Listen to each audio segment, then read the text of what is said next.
this part out. Hey, welcome into another episode of Halos in the Infield with your host Todd Fox and the other host of the show, Fernando. ¿Qué tal todos? And we have a special guest. Who is the special guest? That would be me, Steve Granado.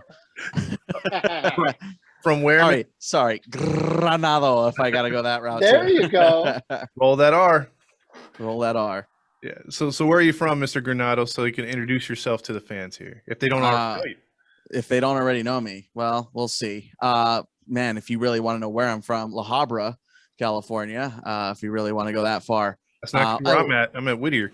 Okay, there you go. Yeah, running the same circles. La Habra High School, class of 11.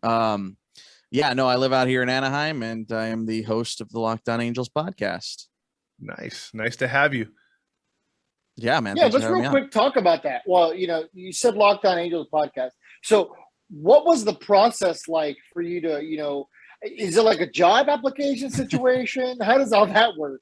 Dude, I mean, we could really get into it. It was kind of I wouldn't say a mess, but it was a long road to get to it. I was actually, when Taylor Blake Ward, I know a friend of yours, a friend of mine, when he left, he had threw my name in for that, threw Brent's name in, and they eventually went with Brent, obviously. Brent McGuire, who just recently left about a month and a half ago. And then they immediately hit me up again and were like, hey, we'd like to talk and gauge your interest. And I was like, all right, well, let's chat. And then the whole process took like over a month because they were talking to me about a week before Brent was done. And that was when we first chatted. And I was like, okay, yeah, cool.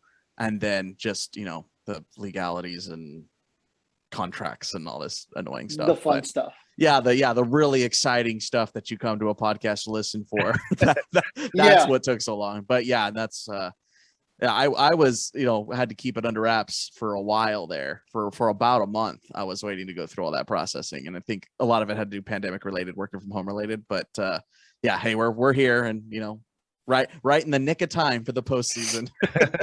Did you do a lot of auditions for that, or do you have much competition, or they were just it was like you said, legalities? So, well, actually, I had covered for Taylor a couple of times. I had, filled in for him a couple of years ago. He had me do things here and there for the show. Taylor and I met back in 2014 online, and then I ended up covering for him at Angel Stadium back when I was like, it was 2014, so I was like 21. Mm-hmm. I went and covered for him when he was out for a couple of days. I actually covered CJ Cron's MLB debut. I was there writing for him for the now defunct Valley Bay News, if you remember that outlet.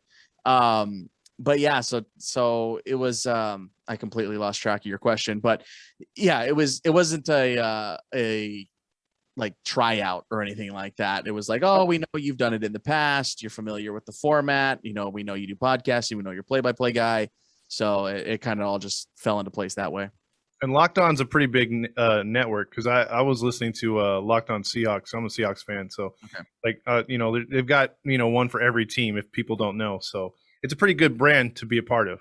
Yeah, I'm excited. I know it's one of the bigger names, and I know the Angels, which is kind of surprising to me, is actually one of the bigger Locked On baseball podcasts of all the other listeners. I know when Taylor was doing it, it was one of the bigger ones, and Brent continued that trend. So I'm glad to be a part of it, and the community has been pretty good to me so far already over the last week and a half or so. We definitely got the voice, so there's thanks. Yeah. I mean, speaking of the voice, you said you also do some play-by-play for a local high school. Is that correct? Yeah, I cover J. Sarah Catholic High School down here in San Juan Capistrano. One of the best teams in the country. Just had a third rounder go to the Giants, and Eric Silva. I mean, he was ridiculous. 97, 98 at the age of 18. And the Trinity League is a ridiculous gauntlet. I mean, Garrett Cole, Cole Wynn, Austin Hedges, now Royce Lewis, and a bunch of other guys that are making waves right now. So yeah, I do play-by-play down there. It'll be my next spring would be my 5th year doing that. But I did a couple of years in the minors as well, some college ball. So I've kind of been all over the place. Did I hear that you've done something for the 66ers? Did I hear that correctly? Or I filled in for Steve Went. You back up a little bit in 2015. That's when I met Steve. I was, a senior at Cal State Fullerton and started working for the Rancho Cucamonga Quakes, then the high A affiliate of the Dodgers. We had Cody Bellinger, Alex Verdugo, Kyle Farmer, heck of a squad, 2015 Cal League champs. So we rode that one all the way, but that's where I met Steve Went. And, we remained in contact since then, and he had to go out of town for a few days, and I filled in for him on MILB TV. Nice. Awesome. Yeah, minor league baseball is definitely something that we really like here at our network. And I don't know if you're very familiar, but we've done a lot to try to help a lot of minor leaguers. Obviously, being the predicament they are with low pay and all that stuff. We've had an opportunity to get our audience to put some money together, and we donated a catered sushi dinner to the 66ers, and that's something we hope to do plenty of next year. And that's awesome. something I know you and your new role with Locked On Angels, you said that you truly want to build a community. So maybe a big recognizes big, if you will. Sure. Yeah. No, I mean, I've been barking up the minor league tree for years at this point, not only just for the player side, but for the front office side as well. Personally being in, multiple front offices throughout the country, it's there's a lot of problems in minor league baseball. And the one baseball fix necessarily hasn't fixed all of baseball like Rob Manfred really wanted, or at least in theory wanted. So, yeah, I mean, we could talk. That could be a full 2-hour conversation if we really wanted to get into that. Well, yeah, because I mean, we summed it up when we were talking to Ty Buttrey, like with what they got to talk about just this off season. He's like, that's not even on the freaking radar, and nothing with the minor league systems on the radar, and that's the unfortunate thing. Yeah, well, I mean, you're starting to see waves with it, thankfully. Andrew McCutcheon was wearing the fair ball wristband, and a couple other guys were wearing the fair ball wristband. So it's slowly moving. I mean, it would be an insane pipe dream to think that they're going to get a union out of this upcoming CBA. That's like not going to happen. But I mean, if you look back, even just like 3 years ago, we are light years ahead. I mean, people, if you remember, just the discourse on like Twitter about that, they were like, oh, he's living the dream, like was always the talking point, right? Everyone was like, oh, come on, he gets to play baseball for a living. It's like, well, he's not really making a living. It's like, you see the big numbers, like you see that $6 million first overall signing bonus, but you forgot about the 28th rounder that is making nothing. He's making 15 grand a year and not getting paid in the offseason. So there's maybe one or two guys on the roster that maybe come close to that. The rest are just getting paid crumbs. So that's what we were talking about too. But I mean, at least now you're seeing either a few former players and, like you said, a few major leaguers. The more that can leak into the game, the more the game can't ignore it. Basically. Yeah, it's coming. It's slow coming. It's way long overdue. And again, the discourse is changing, which is like 99% of the problem. Absolutely.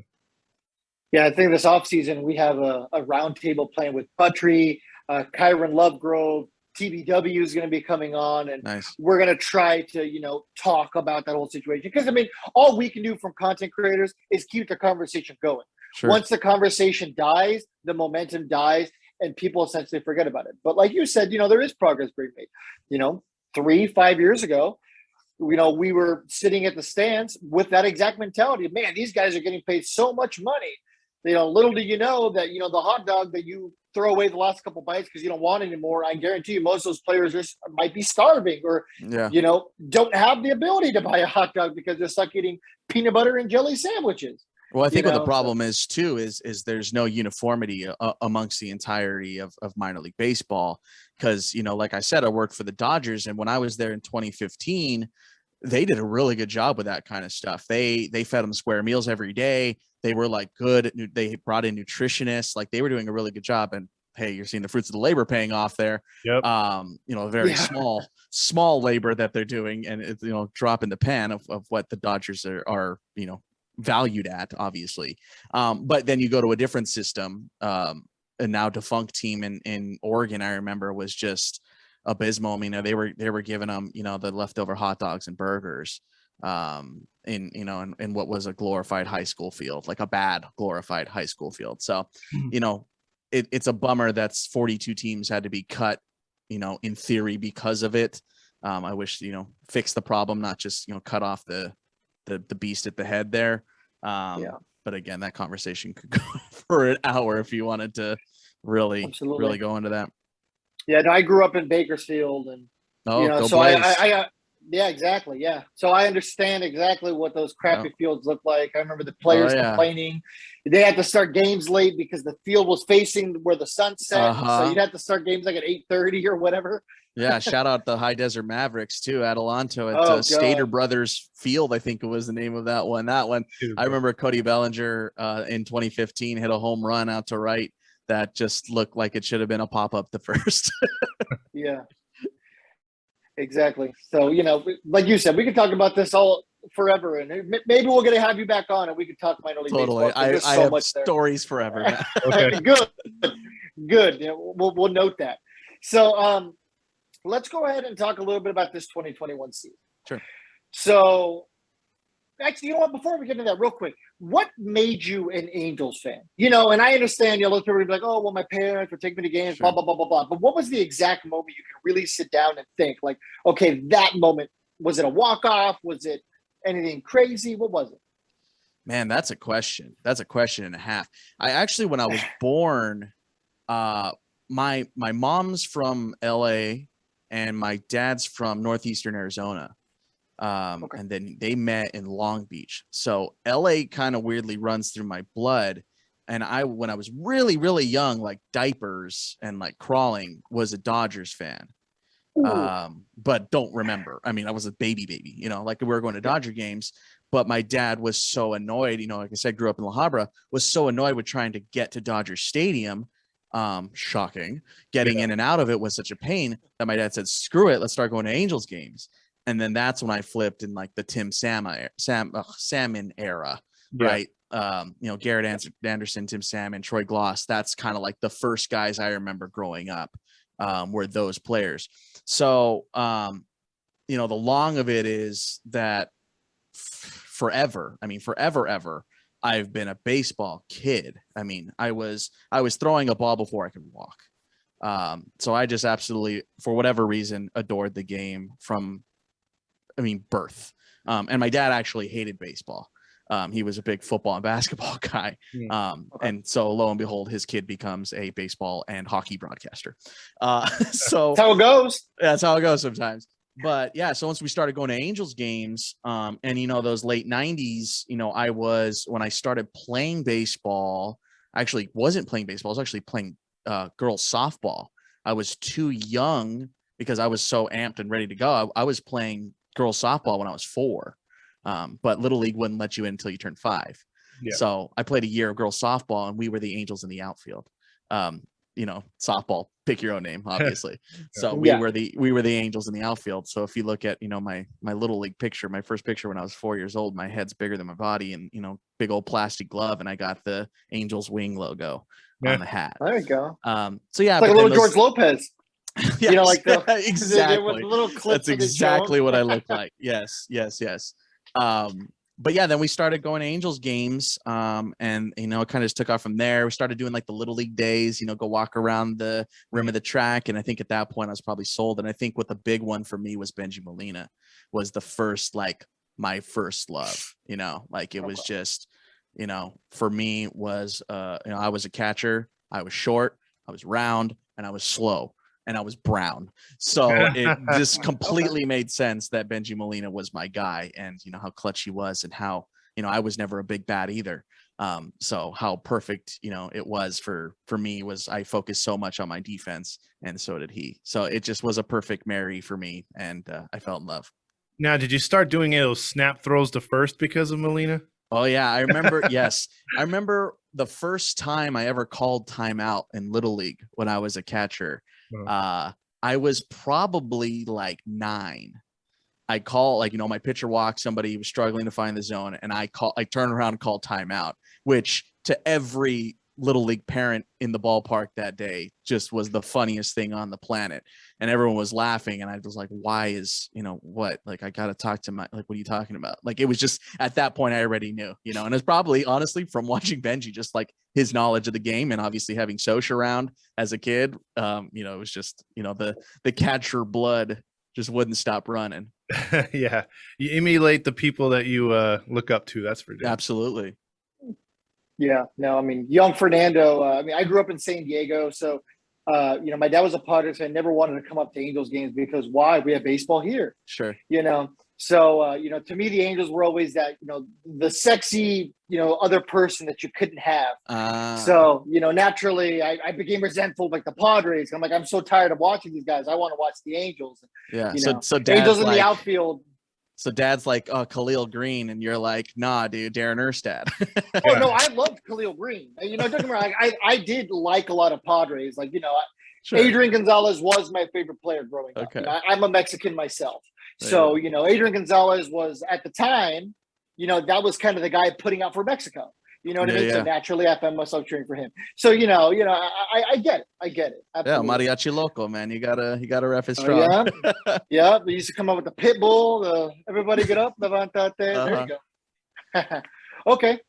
Thanks for that little glimpse into what made Steve an Angels fan. Sure. It's always, those are always like the fun stories to hear because everybody has that story.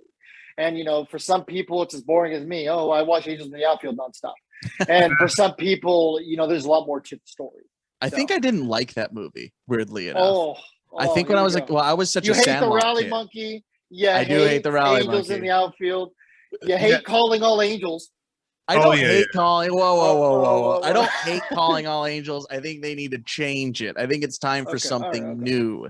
I'm just tired of watching the same old thing, man. Okay. Let me give you a quick question because that's always grind my gears when it comes to that. Is like, look, I like calling all Angels. I think Roger Lodge overdoes it on AM 830. That's just my opinion. Roger. Roger. Exactly. But when it comes, honks. Exactly, we're like the anti-honks. But I'll send him your link later, Todd. I'll send him your link. Yeah, you gotta let him hear that. No, but the thing I have a big gripe with, and we were talking about this year, and I understand COVID played a role in it, but you were able to get a few guys in the broadcast booth to talk Angels history, and I thought that was genius.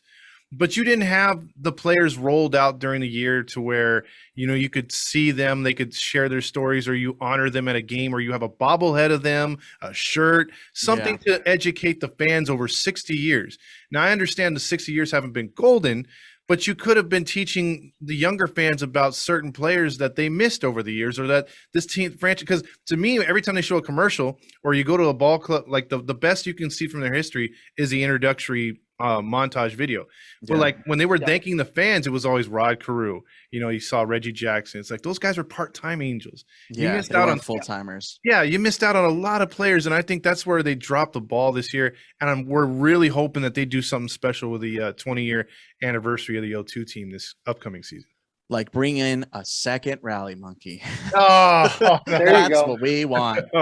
I don't know, man. I mean, I'm right there with you, dude. I mean, coming up on Locked On Angels, not to be super pluggy here, but like we're gonna talk about the 60-year anniversary and grade it and see how the Angels did. And I haven't done that yet. I haven't gotten to that episode. I haven't written everything down and got my thoughts together yet on it. But a little lackluster. They started out strong with that voiceover Matty V on opening day. I was like, oh, this is gonna be great. I remember when they did the 50-year anniversary, that was pretty decent. Well, being decent. They brought out the hats and everything. Yeah, and then you had guys like Chuck Finley, sharing stories, which and they had Dean Chance when he was still alive and things like that. I mean, they really went a little bit, or they had a few guys inducted in the Hall of Fame, if I'm not mistaken, that year too, the Angels Hall of Fame. And so I think they inducted the full 2002 team. I think so. I think they did that. That sounds right. Yeah. It's just they did a lot of good, and this year, like if I'm gonna sneak onto your show, if I was, I'd have to give it a D, man. As far as like you said, started great, but tailed off. Didn't do the homework. Missed some classes, ditched, and finished with a D. Well, if Vasgersian had stuck around, I bet you that would have been more of a thing. I think he would. Yeah. He really cared about that kind of thing. The whole Darren Sutton situation. I don't know. I still don't know what the hell happened there. We literally had him on our show 2 days before he got fired. We hadn't even released the episode, and he got let go. Well, he didn't even know. He didn't even know that was coming. No, it's such a bizarre situation. He was totally blindsided. So weird. And it was weird because when he first started, a lot of fans were coming on our show saying, you know what, the guy's good, but he kind of talks too much. And then when it was about ready, when he was literally, we made that episode and it says, hey, introduce, if you want to get to know Don Sutton, we had a really good or Darren Sutton, we had a really good interview with him. We released it on the day it said he's been released. Oh my God. And so many fans were like, dude, we were just starting to like him. Well, see, that's the thing though, is like I know the criticism was he talked too much. And for my money, that's kind of where my faults were too, because he was trying to do too much. But I think what happened too is we were so used to Victor, who for years and years and years was silent. I mean, I mean, if you remember like 2014 to 2017, 2018, Victor wouldn't say a word for like a full at bat. Sometimes it was really, really quiet. And, Victor and I have talked on numerous occasions, and, I wouldn't say we're friends, but like, we definitely know each other, and he's always been extremely nice to me. But the last couple of years with Victor was amazing. He really, really got really good. And turned into one of my favorite broadcasters, especially him and Gooby were working so well together. And, I understand, with his home situation and, wanting to be home and near his family. I mean, who would fault a guy for doing that? Yeah. I totally understand. This game is grinding and exhausting, and there are bigger priorities than baseball. So, I will never fault him for doing what he does. But for us to go from Victor every single night for 10 years to going to literal coin tosses, sometimes it felt like. I mean, Patrick O'Neill called like 8 games? Has he ever even called a game before? Like, never heard of that. No. It was bizarre, and like you could hear it. And I'm not going to fault Patrick O'Neill. I mean, you get thrown into the middle of the fire and go, all right, call a game. You never done it before. Good luck. I don't know his full background, but I have never seen him call a game. I've only ever seen him do pre and post for like Kings and for the Angels. So yeah, it was a weird situation. And with the news that of a recording came out today with Matty V leaving ESPN, I'm curious to see how big of a role he takes next year, and if he's here, like physically here, because sometimes that lag. Right. We know. And it's notable. It's notable sometimes. And sometimes like his audio cut too. Well, what's funny is a couple times he's like, "Oh my God, Ohtani got it," and it was like a lazy fly. It was like ball. Or it'll be like 2 seconds later, like on that Walshy homer in Seattle. Right, that first one, that 3-run shot in that ridiculous Saturday night game in Seattle, the Mitch Haniger game, as we'll all probably learn to know. Remember it? Yeah, I remember it as the Mitch Haniger game. I remember that one. It was like a full second or two behind. It's because he's calling the game in New York. So that guy had to have been exhausted, man. Oh yeah. He has to be exhausted because he's calling that game at like 2 a.m. Yeah. And he's a great talent. I think the other thing that we always overlook, or at least, I have until someone actually said it this year, a friend of mine was like, you know what? We have the Tony Romo of baseball broadcasting in Mark Gubicza. He makes everyone look so much better. He tees everybody up. Yeah, and the fact that the way he, like, I used to like how Hudler would sneak in and with Physiok and say, this, and he would get into like the real intricacies of a pitcher's pitch, his setup or something like that. Gooby does the same thing, or he'll just jump ahead and he'll be like, you know what, I feel a split finger is going to come right here because he's going to go with his best out pitch. And lo and behold, that's exactly what happened. I'm like, damn, this guy reads the game so good. I've learned so much from Mark Gubicza. I've learned so much about pitch sequencing. Like I said, I was a catcher, so I'm a nut for that kind of thing. Oh yeah. But man, I have learned so much from Gooby. Like he is so smart, and he seems to get better every year somehow. So I'm excited for 2022. Like just to hear him, like how much better is he going to get? I think it's just like, especially with Victor and him, it was that thing of like, we are friends. Yes. And it's just us hanging out and we're just talking baseball, and they were getting more and more comfortable. I noticed that with Victor, he was getting so much more comfortable, and like even like the dumb things where they're dressing up for 70s night and Star Wars night and the Ducks and Kings night and those kinds of things like that. Those were great, man. I miss Victor so much. or Victor would make fun of his mullet days with a Royal. I love Gooby too. I mean, both those guys are just super, super nice. Victor, and I mean, still when you see Gooby at the game, you can catch him and he'll take a picture with you no matter what. You just say, hey, take a picture. And Victor was the same way. So yeah, it was definitely a loss, I think, for the organization losing out on Victor.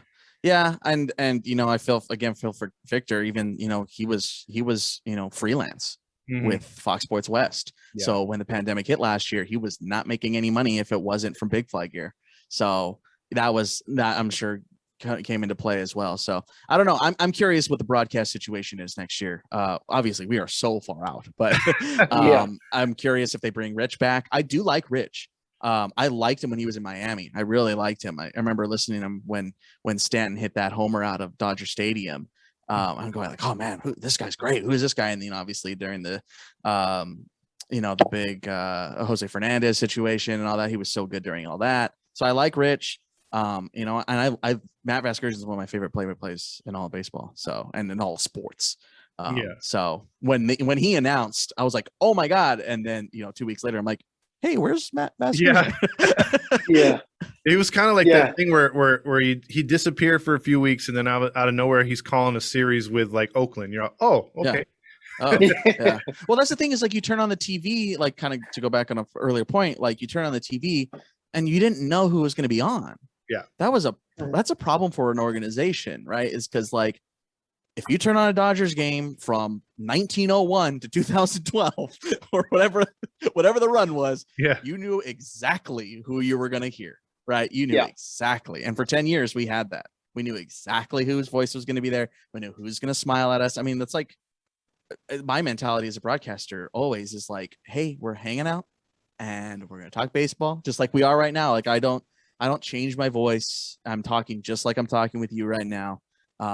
So that's, you're welcoming somebody into your home, and that's what Victor Rojas always did. And it was such a comforting thing. It's like, all right, we're going to eat dinner. We're going to turn on Angels Live, and we're going to watch Alex Curry and Jose Mota and Gooby for a while. And then Victor's going to talk to us. And then Patrick O'Neill's going to come in. Like, it's just, those comforts. And that's the other thing. Absolutely.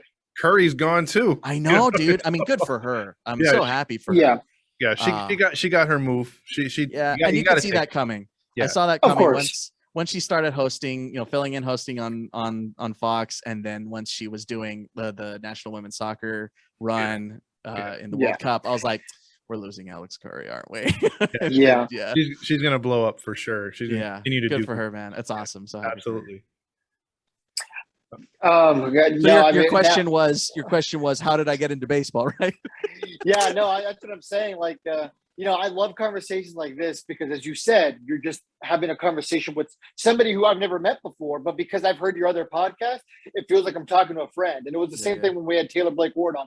I heard him for years on a podcast, so when I was finally talking to him, it felt like I was catching up with a friend. So it's always fun to have these kind of conversations.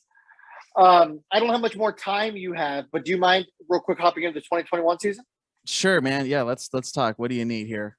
Okay. So your perception, I know there's a lot, but what if you were to boil it down to one or two things, what's your perception on what went wrong this year? Well, I know the obvious one's going to be the injuries. So before you say that. Yeah. Well, I was going to say injuries, but I think that comes with a different angle. Perry Manazian a couple of days ago, once the season ended, I think it was in The Athletic with Sam Blum.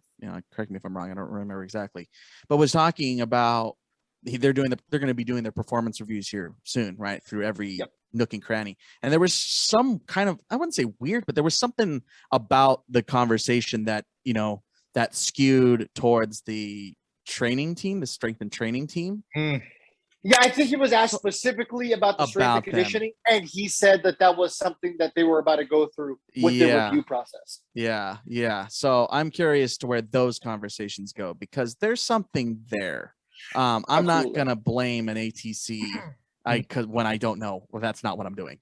But something's, I don't know, man. I don't, because I mean, look at how well Shohei did, and he changed his regimen, right? He changed his regimen in the off season for the first time. And look how well it paid off. I'm not going to say that that's a direct cause. He's a freak of nature, so obviously he's good still. But there's something to be said that, good training leads to healthy season.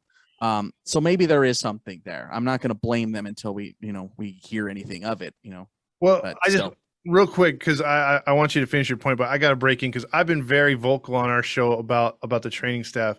Like I said, we criticize where it's due, and we also praise where it's due. But I've looked at this training staff and the people they've had on it for years. And I've looked at other organizations and how they have gone to yoga instructors. They've gone to premium nutritionalists. And it seems like their teams flourish. And we're still like at the top every year with injuries or catastrophic ones or misdiagnosis of injuries, like with Trout, where we think he's coming back in a month or so and it turns into the rest of the year.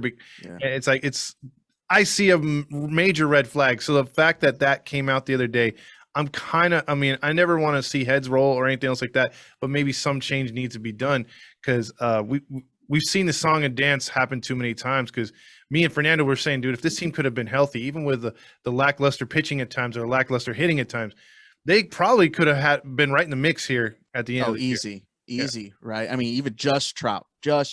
Yeah. You're probably at least over 500. Yeah, absolutely. Right? Yeah. So yeah, there's something to be said there.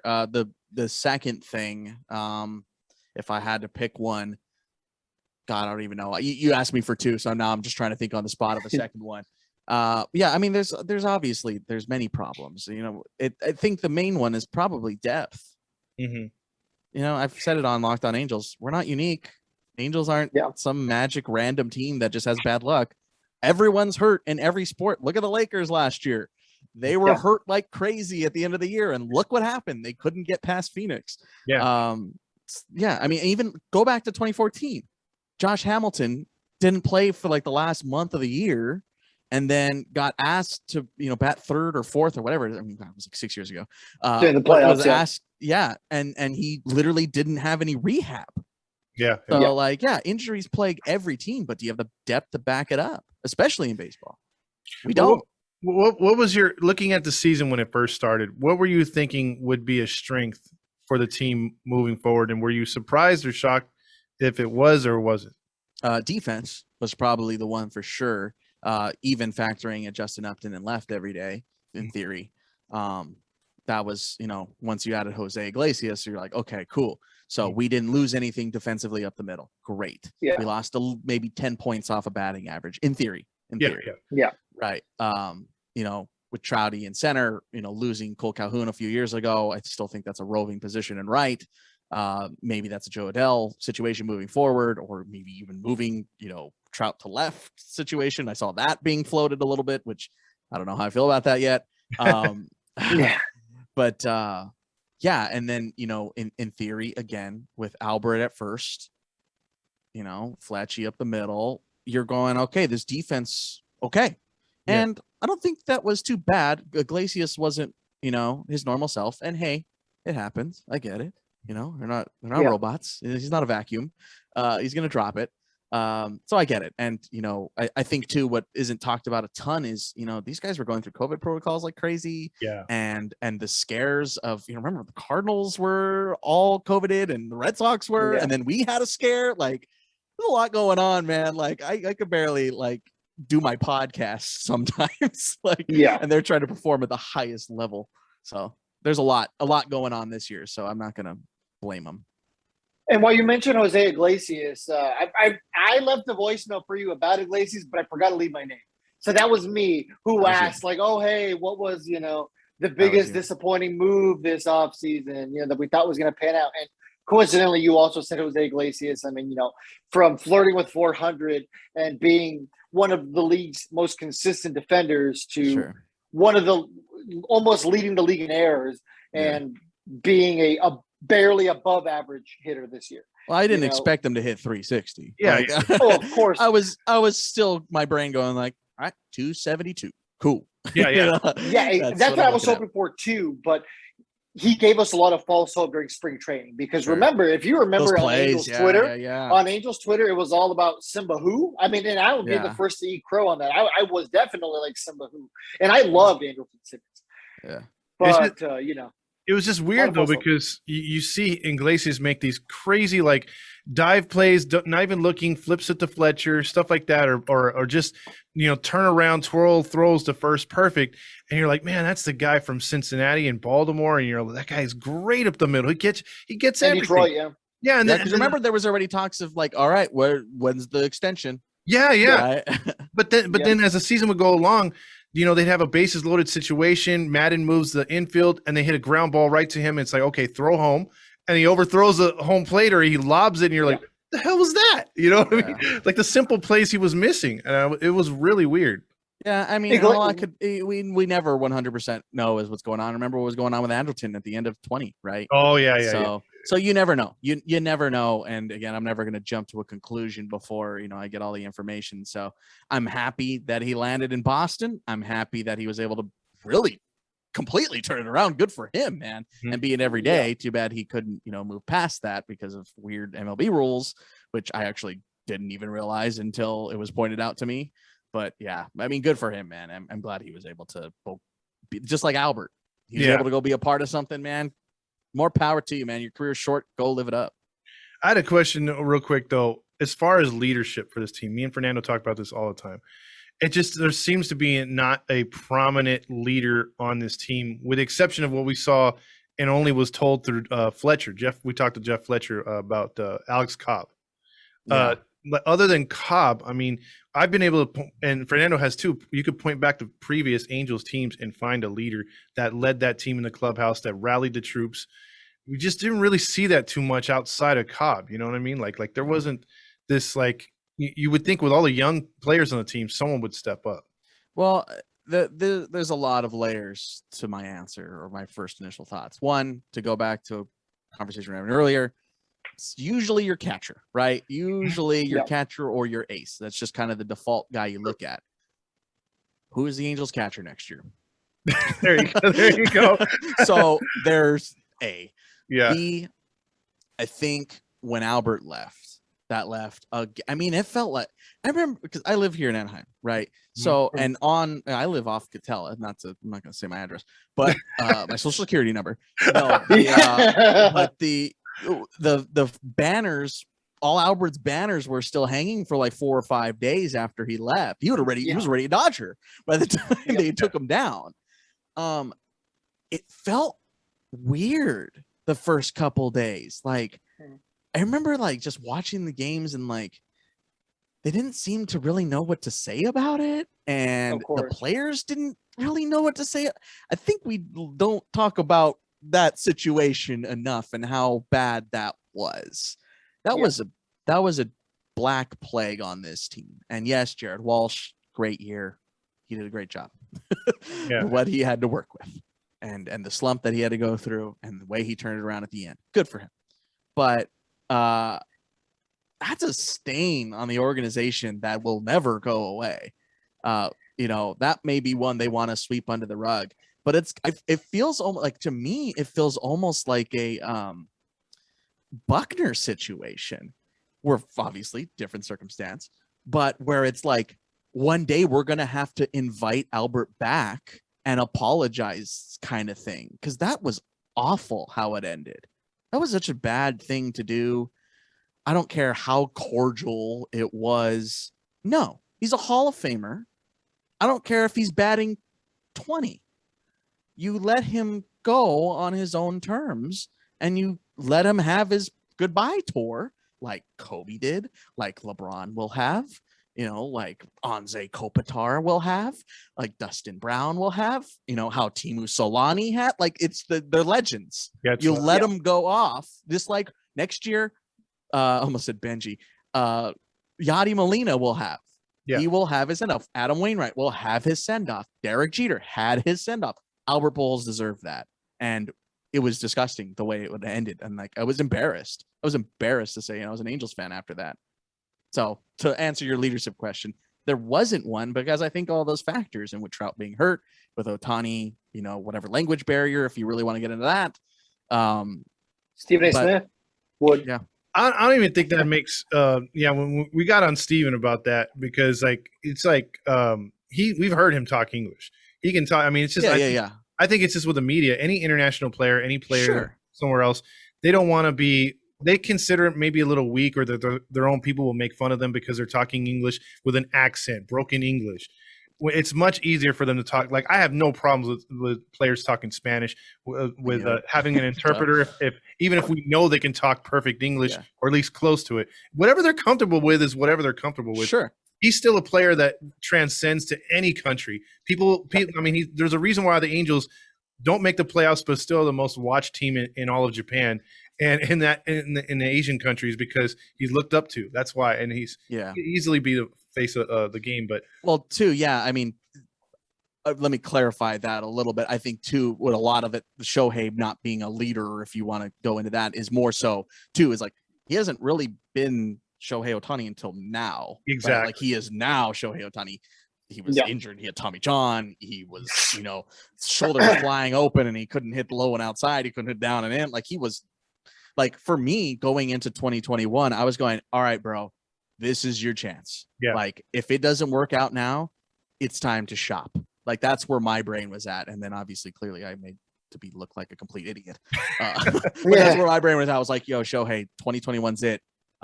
You've gotten the chances. You're healthy this time, and they're letting you go. You better do it. And he did. And he did. Yeah, he did it. So, yeah, he will be a leader moving forward. But I still think it's got to be Trout's team, man. Like, he has to take charge, right? Like, it's his team. It's been his team, especially now with Albert gone. It is definitely his team. It feels almost like a Roberto Clemente, right? Where it's like Roberto Clemente was kind of like in the shadow of, Willie Stargell and, guys like that, in his early years when he went to win a World Series and then the team struggled. Then he had to take over as that leadership role and then lead them to the second World Series. So that's where I feel Mike Trout will be eventually, hopefully next year. I definitely think that's why we started to get some of the comments that we did from Ohtani this year. The ones that made all of, the Angels fans freaked out, like, he wants to leave here. Yeah, because I mean, at some point you got to people will naturally look up to you if you're producing, no matter who you are. Always. So and the team will take on the personality of their leader, which is the guy who's hitting the most home runs, getting the most wins, things of that nature. So we're hoping he's charismatic as hell. Yeah, right? he is. So he's extremely likable. So yeah, he gets along with everybody, because you've seen teams in the past where it's like you could see factions, in the dugout even when the game's being played.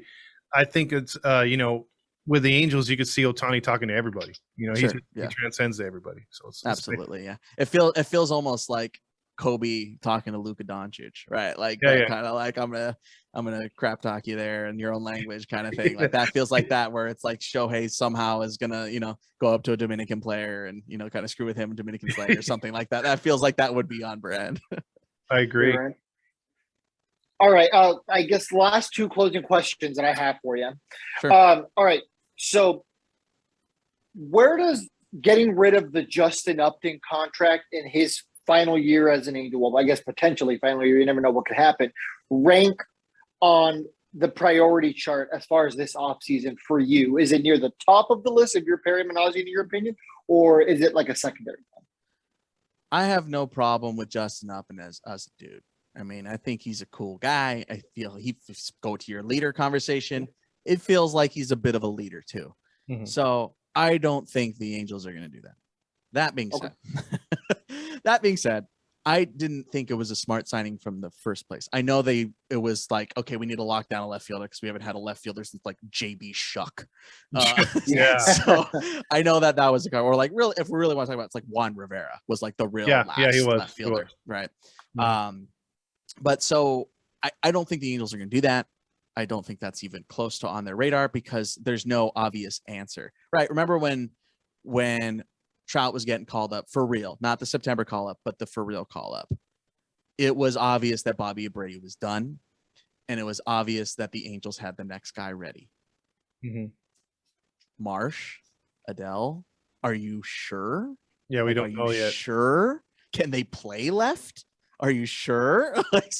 There's not an answer. So until there's an answer, like Jared Walsh and Albert Pujols, that's when that'll happen, if it'll happen. So if, Marshy or Joe start and, back at Salt Lake, let's say they have a rough spring or, okay spring, and then they start back at Salt Lake, and then they're batting 390 and they've been doing it for 3 weeks. And then, Justin's on and off the IL. I go, okay, it's time. So I think that would happen. That would make sense.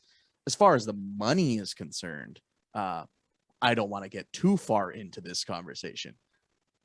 It's a drop in the pan, man. It's hot dogs for a day. It's hot dogs and helmet nachos for a day. So it wouldn't, as far as money, and the only reason that any owner ever stops on money is because of the luxury tax, not because they don't have it. It's because of the luxury tax. But so if it were to happen, obviously it would happen in the last year of a contract. It would be a dump. It would be option situation or whatever contractually, however it works out. But there would have to be an obvious replacement. Do the Angels sign something in the offseason to be that obvious replacement? We'll see. They obviously have a tendency to go to position players and bats. I don't have anybody off the top of my head. Chris Taylor.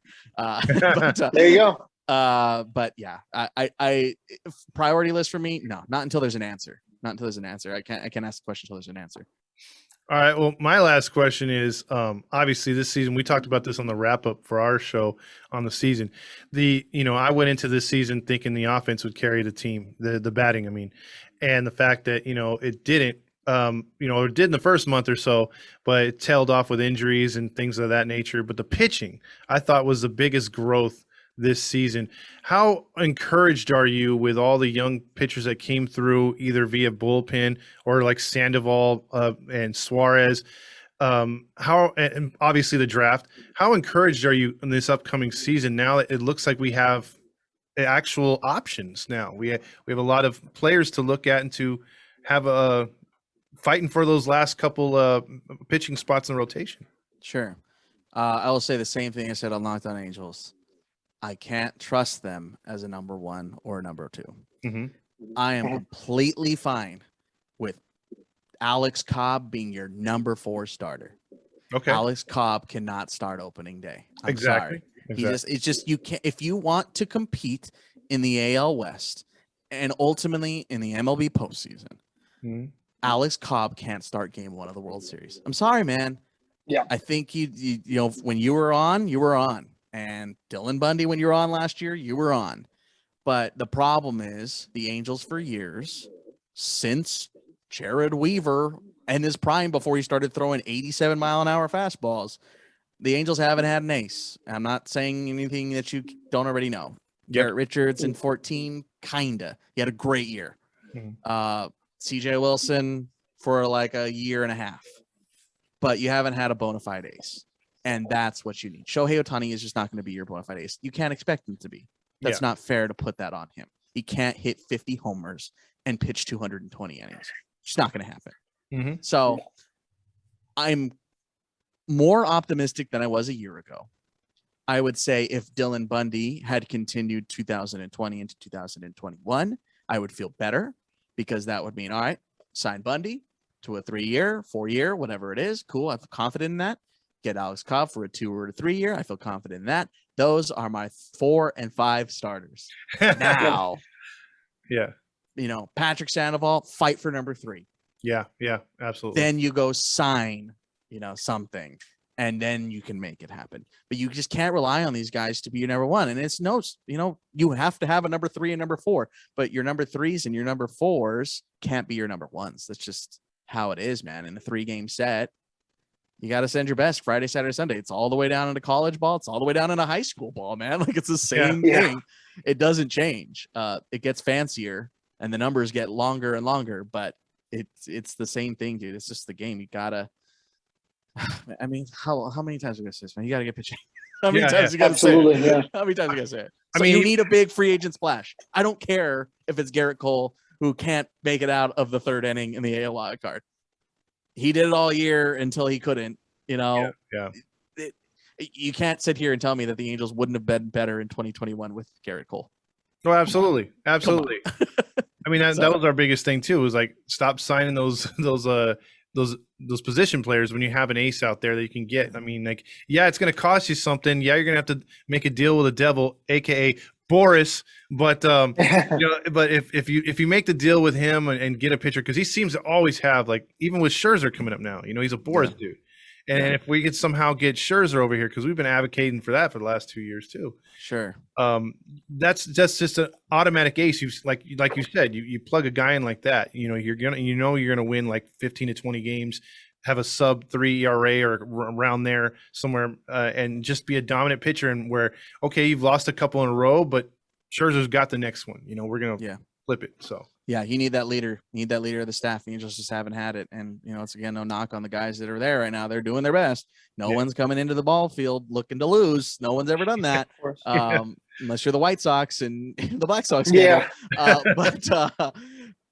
That's just not how it goes. And, I'm not rooting for Reed Detmers to be the ace of the future. I'm not rooting for Griffin Canning. I would love to see them shine, but you need a guy. You need a guy at least. I mean, this is being generous. At least one. At least you sign 2 if you can sign 3, because then Griffin Cannon's coming out of your pen. Now we're talking. Yeah. Right? Now we're talking. Reed Detmers is your 5th through 7th guy. Now we're talking. Chris Rodriguez gets healthy. He's pitching the 8th. Reisel resigns. He's pitching. Now we're talking. Right.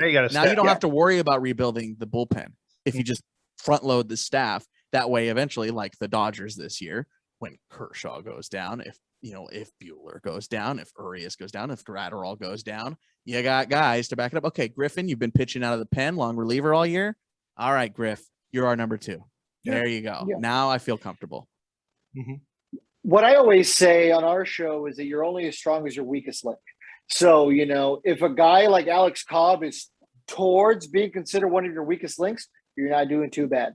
If Alex Cobb is near the top and he's somebody you view as almost an ace, well, then we're looking at a Julio Teheran situation. You know what I mean? Where they're just almost set up to let you down because you're expecting too much out of a guy who should be a number 4, number 5 guy. Yeah. So, man, I forgot about Julio.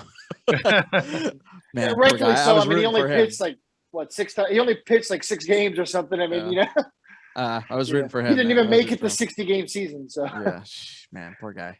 All right, last thing on the fly. Is 2021 Ohtani the exception to Shohei Ohtani, or will he now be the rule of Shohei Ohtani? I'm not saying he's going to be doing this to the full extent every year, but will he be flirting with 10 wins a year? Will he be flirting with 40 home runs a year and 90 RBIs? Dude, oh my God. That's the question and a half. Absolutely. Man. Dude, I wish I could give you an answer. I don't know. You think I'm supposed to know that? God. Because I can't even imagine this happening again. Because I couldn't even imagine happening it this year. Like I said, I was going, all right, bro, you better figure it out. Like, just be decent. That's where I was coming from. Like, just be decent this year in the middle of the order. Cool. I'm good with that. I don't know, dude. This, like, how does anyone know anything about this guy? It doesn't make any, because it doesn't make any sense. It just doesn't. I guess I'm based, it's almost like asking, like when a new director produces a hit movie that just kind of came out of nowhere. I mean, he didn't come out of nowhere because we expected him to be good. And 18, we saw a glimpse of it. But then we saw, 2 pretty bad years, lackluster years, almost left a bad taste in your mouth. Yeah. And then we see this year where this is better. This is better than we expected. I mean, let's be honest. I know we, in our wildest dreams, we would have hoped for this, but who would have bet money that we would have seen this out of Ohtani this year? I mean, you'd be crazy if you legitimately would have put $1 on this. Well, here's the other thing to think about, and I'll leave you. This will be the last part of this here from me. These are all Major League Baseball players. Even the worst one is a million times better than any one of us, right? And they have been playing the game their entire life, and they have dedicated their entire lives to this game. Any single one of them has the ability to go off at any time, any place. That's why Jack Mayfield randomly gets hot. That's why when Frank Schwindel, when Anthony Rizzo leaves Chicago, Frank Schwindel just goes nuts. That can happen at any point for any player anywhere. It's really ridiculous how much that can happen.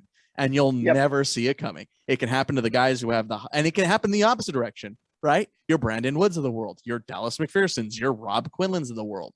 Yeah. Your Pujols after a couple of years of being an Angel.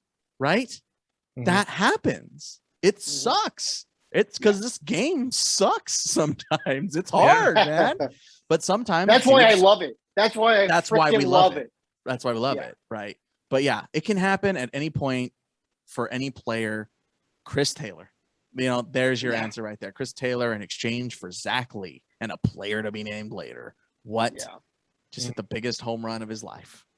So it's like it can happen at any time. So roundabout way, Sure, Shohei does it again next year. I'll be the glass half full. Shohei hits 65. Why not? His inner Halo honk just came out, folks. I was just gonna say that. Somewhere Roger's smiling. Yeah, right. As soon as you were like talking about like any player can go off, I immediately thought about like Carlos Perez hitting the go ahead home run or walk off home run, his first at bat, and then quickly faded into irrelevance as an Angel. You know what I mean? It's crazy Perez. How it happens. Not that Salvador Perez was bad before, but where did that come from? Yeah, he immediately turned into like one of the best home run hitters in the game this year. Yeah, Johnny Giavotella had like a great 2 months at one point, right? And I always love Johnny G, but like, what? Where did that come from? Exactly. Yeah, absolutely. And even they can't explain it. Even they're like, I don't know, dude. It's a beach ball right now. I don't know. But hey, that's sports, and that's why we love it. If sports were predictable, none of us would watch it. Frank Schwindel. Look him up. You probably, I bet a lot of people watching this right now, no idea who that is. He just hit even like for me, it's not doing anything. He just hit like 360 in September or something. Greatest fantasy pickup I had this year. He sounds like a car salesman in Chicago. Hey, cars. Look up his picture. Okay. Look up his what picture. Is it? Frank Schwindel. So Frank SCHWINDEL. Oh, there he is. That is exactly the kind of guy who I expected to be at an enterprise. Asking if you want the damage waiver. Then click Baseball Reference and you'll have a field day for the next 2 hours. This is really ridiculous. Well, I mean, 10:30 at night's a perfect time to go through this wormhole. Uh-huh. Oh my gosh, 371 on base percentage. There you go. Oh, good times. All right, Steve. Best baseball player you've never heard of. Exactly. Hey, there you go. Those are always fun to add to the list. That's an off-season topic I think we could all do for hours and episodes and episodes. All right. Speaking of episodes and hours, where can our fans find you? Yeah, Locked On Angels. Pretty simple. It's right over my head. I don't know if this is a video. I've been looking at it the entire time. I like that you have all three. There's all my podcasts. So it's right there. Perfect advertising. Movies I should have watched. Locked On Angels and Our Game. Our Game's done, but it's a thing that exists. It can always be listened to. But yeah, Locked On Angels. You can follow me too at Steve Granado. I'm everywhere. I've SEO'd my name, SteveGranado.com, at Steve Granado and everything. You can find me. My phone number's everywhere. It's not hard to find. But not your social security, right? You didn't put that on there. A couple of mistakes. Okay. That was his phone number. He changed it purposely. Well, hopefully we can have you back on. It'd be awesome to do an episode about Our Game. As a fellow Latino myself, I absolutely love the 8-part series. Man. Love the Dodgers episode. Actually, he was going to do an episode where he covered that, and I was like, you need to listen to this guy's podcast, and he immediately destroyed that video. He was like, well, this video is not good enough. This guy blew me out of the water. My bad. Thanks, man. Thank you, though. Yeah, that episode was a lot of fun, dude. That was a lot of sadness, but a lot of fun, too. Yeah. Absolutely. You did a good job. That was the thing my dad used to rib other Dodger fans about. They're like, what are you talking about? And my dad's like, let me tell you something. The only reason you're here. Yeah. The only reason you came here and you're not in like Wyoming right now, bro, is yeah. That was an emotional journey for sure. The whole thing. Not even just that one episode. I mean, God, the Roberto Clemente episode. I hadn't cried like that since Kobe died, dude. I spent like 2 weeks just fully diving into Roberto Clemente, and then I was reading the final script, and then just like a waterfall. It was ridiculous. But yeah, Our Game's everywhere. Well, real quick about Clemente, if I can get one last question. And we had we were talking about baseball, and there was we were talking Jackie Robinson, and then a Latino fan came on and said, "Hey, what about how come they don't retire Clemente's number? Do you feel that that's something that should be done for baseball because of everything that he's done, what he means to the game? I mean, I know they have the Roberto Clemente Award, but do you think his number should be retired?" I think it should. One, plain and simple. There's just really no reason why it's not. Mm-hmm. This is a conversation to have. I'll make it brief. But the thing that to understand is you cannot equate Jackie and Roberto. There's just no way you can. Like, I just think everyone needs to understand that is just not the way to go about it. And what I fear in retiring his number, and I don't think this is what MLB's thinking is, but my thinking is in retiring his number, it equates them a little bit. Oh, I see. I don't think that's what they're thinking. But Yeah. from my standpoint, maybe that might be. And they are two different people who went through two very different things that had similarities, right? There's what's, I can't think of the word, the two circles in the middle, whatever one of the Venn diagram. There's a Venn diagram in the middle. Yeah, geometry, 10th grade. But there's a Venn diagram there of the things that they went together and separately, and the civil rights movement. But the Latin experience and the Black experience are different in baseball. Yes, he was an Afro-Latino, and they definitely crossed over. But there is a much deeper, deeper and dark, I should say, history behind the Latin experience of baseball. And that's kind of what our game is all about. There you go. Button it up nice and pretty at the top. There you go. He wraps it in. So if you haven't heard, check out his podcast because he'll get everywhere. Absolutely. Yeah. Absolutely. Well, this was a lot of fun. Hopefully we can do this again. Sure. We appreciate it. It was, like I said, a lot of fun. Thank you so much for the time. Thank you for being so cool about everything and being flexible with us. And it was a real pleasure. Yeah, for sure, guys. Enjoy the off season. Max Scherzer or something, Yes. Sign him or something. I don't know. We're keeping our fingers crossed. Don't worry. Trevor Story signs to a $100 million contract. I literally texted that my friend today. I texted Corey Seager, 5 years, 110. Yeah, there you go. After he dropped that ball in the first inning of the wild card game, I'm like, all right, Corey Seager, 5 years, 110. Yeah, right. Already just look at his Ready chops. to go. Ready there it is. Writing it down. He's all, how do you spell Seager again? Yeah. Like Kyle or Corey? Yeah.